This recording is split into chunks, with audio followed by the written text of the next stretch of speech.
Good morning, students. Today I am going to give you revision practice of lesson second of English.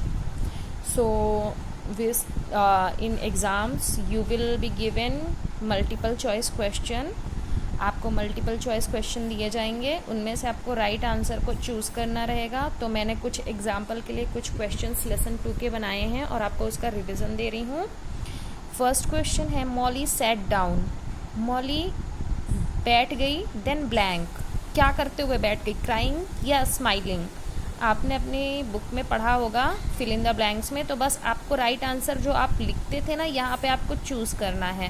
तो Molly sat down, crying. फिर है the bells were blank. Bells क्या कर रही थी, ringing और singing. तो bells were ringing. The birds were blank. Birds क्या कर रही थी, रिंगिंग और सिंगिंग. तो the birds were singing. Right answers आपको चूज करके करना है, टिक.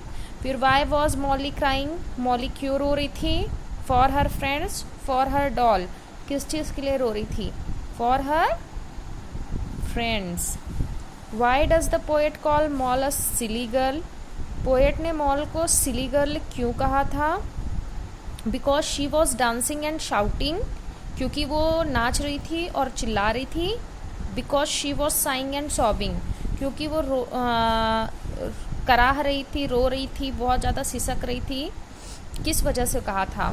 तो आपने क्वेश्चन आंसर अगर आप अच्छे से पढ़ोगे तो उसमें है ना कि Molly was the poet call small a silly girl because she was saying and sobbing.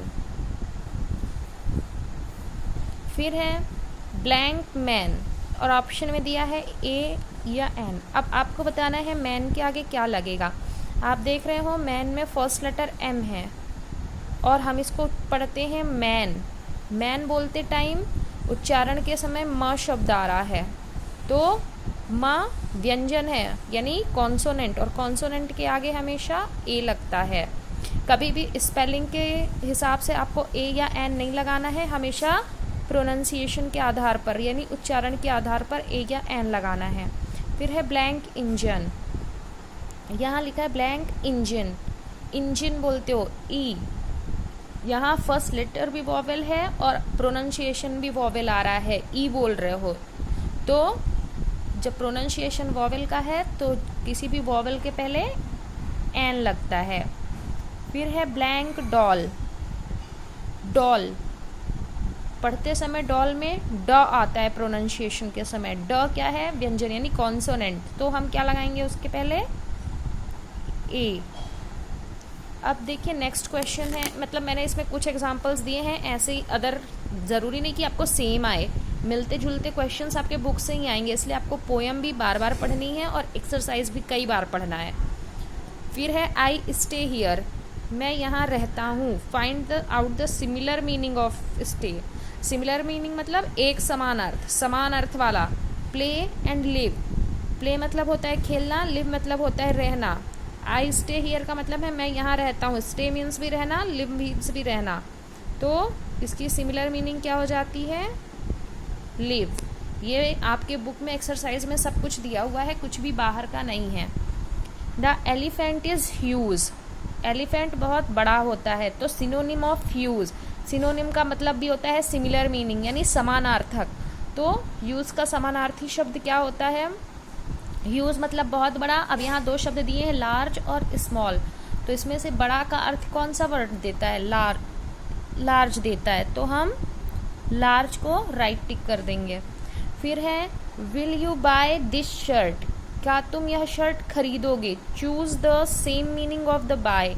Bye का सेम मीनिंग वाला शब्द ढूंढना है. तो यहाँ एक शब्द दिया है वियर, दूसरा दिया है परचेज. वियर मीन्स होता है पहनना, परचेज मीन्स भी होता है खरीदना. तो बाय का सिमिलर मीनिंग क्या हो गया, purchase. She has a beautiful doll.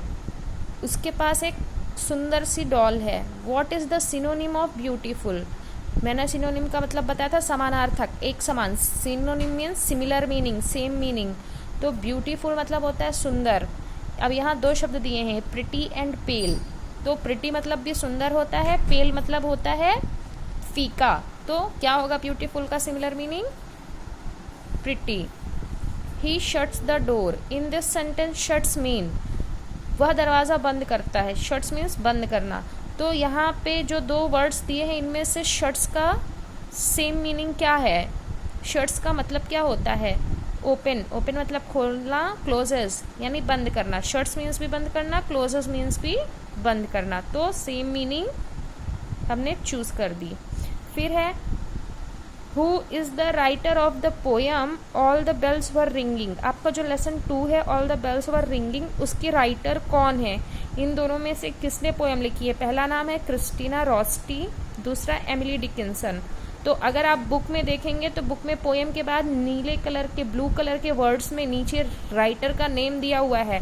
And who is the writer? Christina Rossetti. I hope you are understanding the pattern of the paper. आपका जो एग्जाम होगा 20 मार्क्स का वो इसी पैटर्न में होगा। आपको ऑप्शनल क्वेश्चन दिए जाएंगे, आपको राइट आंसर चूज करना है। So prepare well, learn all the things, study hard. Thank you.